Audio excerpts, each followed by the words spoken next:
सकाळी सकाळी शाळेत जायची मुलांची खूप घाई असते आणि घाई गडबडीत रोज रोज पोळी भाजी मुलांना द्यायचा कंटाळा येतो। मग तुमच्यासाठी ही रेसिपी घेऊन आलेली 3 प्रकारचे हेल्दी आणि पौष्टिक मुलांसाठी टिफिन, त्याचबरोबर मुलांच्या आवडीचे सुद्धा आहेत बरं का, आणि झटपट तयार होतात। तर चला रेसिपीला सुरुवात करण्या अगोदर चॅनलवरती नवीन असाल तर पटकन चॅनलला सबस्क्राइब करा आणि एकदा हे नाश्ते ट्राय करा। मुलं टिफिन न खाणारे मुलं सुद्धा टिफिन नक्की फिनिश करतील, कारण मुलांच्याच आवडीचे आहेत।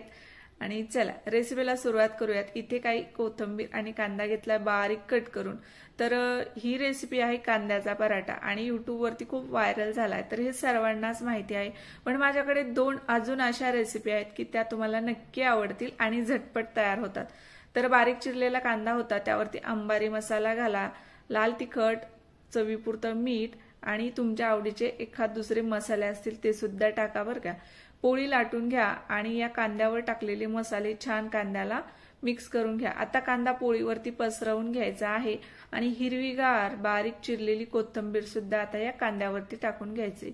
कोथिंबीरीने पराठ्याला दुप्पट चव वाढते बरं का, आणि रेसिपी नक्की ट्राय करा। खूप कॉमन झालेला हा पराठा आहे, तर म्हटलं चला आपण सुद्धा ट्राय करूयात आणि मुलांच्या आवडीचा आहे, कारण असा पराठा जर मुलांना बनवून दिला की मुलं केचप बरोबर दह्याबरोबर खूप आवडीने खातील आणि मुलांना चटपटच खायला आवडतं।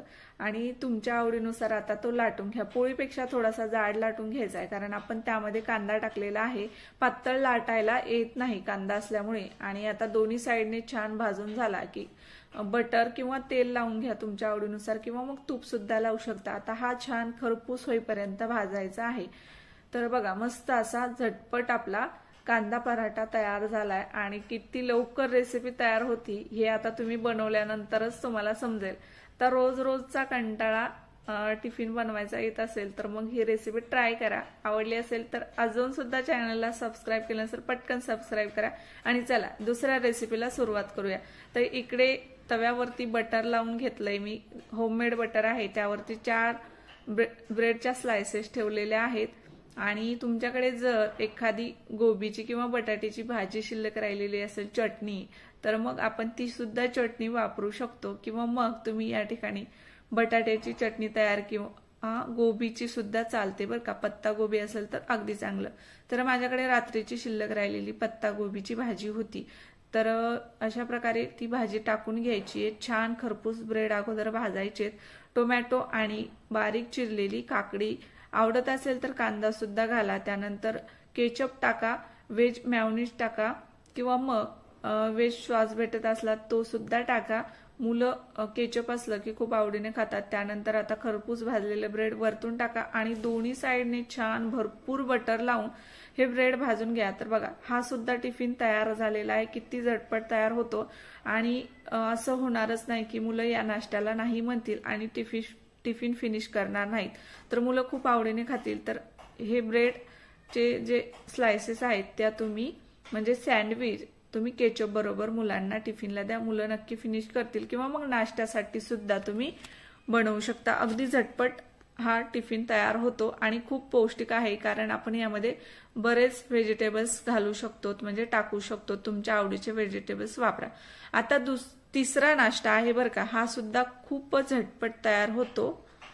हा सुद्धा नाश्ता खूप बनवायला सोपा आहे आणि खूप हेल्दी आहे। तर या ठिकाणी मी एक बटाटा बारीक किसणीने किसून घेतलाय, स्वच्छ धुवून घेतलाय। इकडे कांदा चॉप करून घेणार आहे, कोथिंबीर आणि हिरवी मिरची हे सर्व एकत्र टाकून चॉपरमध्ये चॉप करून घ्यायचंय। तुम्ही बारीक चिरून घेतलं तरीही चालतं, पण म्हटलं चला चॉपरमध्ये अजून जास्तच बारीक होतं। त्यामध्ये जिरे टाकायचे आहेत, थोड्याशा लसणाच्या पाकळ्या सुद्धा टाकायच्यात। आता या ठिकाणी लसूण आणि कांदा ऑप्शनल आहे, ज्यांना लसूण कांदा वापरायचा नाही त्यांनी स्किप पण करू शकतात। तर या ठिकाणी आता चॉप करून घेतलेत। आता या ठिकाणी तुम्हाला अजून भाज्या टाकायच्या असतील तुम्ही पत्ता गोबी टाकू शकता बारीक चिरलेली, किंवा मग गाजर सुद्धा वापरू शकता।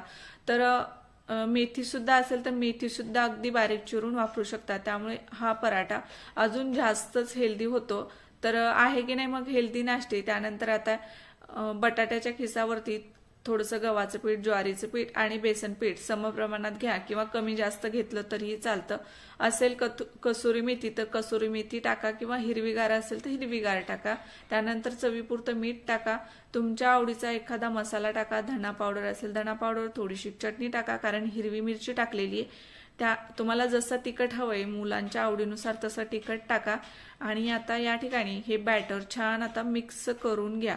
जास्त पातळही नाही आणि जास्त घट्टही नाही असं बॅटर तयार करायचं, जेणेकरून आपल्याला छान असा पराठा पातळ बनवता येईल. जास्त घट्ट ठेवलं तर पराठा खूप जाड होतो आणि भाजायला वेळ लागतो आणि मुलं सुद्धा आवडीने खाणार नाही. जेवढा तुम्ही पातळ बनवाल तेवढा तो खुसखुशीत आणि कुरकुरीत तयार होतो बरं का. आणि तुम्ही जर भाज्या बारीक कट केल्या असतील तरच पराठा पातळ पसरवता येतो, नाहीतर खूप जाड होतो. म्हणून भाज्या ह्या अगदी बारीक चिरून घ्यायच्या आहेत. आणि आता हे तव्यावरती टाकून एक पराठा जरी चिटकला तर दुसरा पराठा चिटकत नाही बरं का. त्यामुळे घाबरू नका आणि छान तेल लावून खरपूस दोन्ही साईडने भाजून घ्या. टिफिनला द्यायचा असेल तर अगदी कमी गॅसवर आणि बराच वेळ भाजा, म्हणजे तो खरपूस होतो आणि चवीला छान लागतो. तर बघा तिसरा सुद्धा नाश्ता झटपट तयार झाला. आहेत की नाही सोपे आणि हेल्दी नाश्ते? आवडले असतील आजच्या रेसिपीज तर मग पटकन आता चॅनलला अजून सबस्क्राईब केलं नसेल सबस्क्राईब करा, लाईक करा आणि बेलवरती प्रेस करून ऑल करा, म्हणजे तुम्हाला असेच नवीन नवीन रेसिपीचे व्हिडिओज पाहायला भेटतील. आणि खूप पौष्टिक हे नाश्ते आहेत, त्याचबरोबर मुलांना आवडतील असे आहेत. यामधला एकही नाश्ता असा नाहीये की मुलांना आवडणार नाही. जे मुलं टिफिन फिनिश करत नाहीत ते सुद्धा करतील. मग आता वेळ कशाला लावतात, करा ना मग सबस्क्राईब. एवढा छान रेसिपीज मी तुम्हाला शेअर केलेल्या आहेत, तर मग सबस्क्राईब करायला विसरू नका. आणि अशाच नवीन नवीन व्हिडिओ सोबत तुम्हाला मी दररोज भेटत राहील. Bye bye. स्वस्त खा, मस्त रहा, आनंदी रहा. बाय.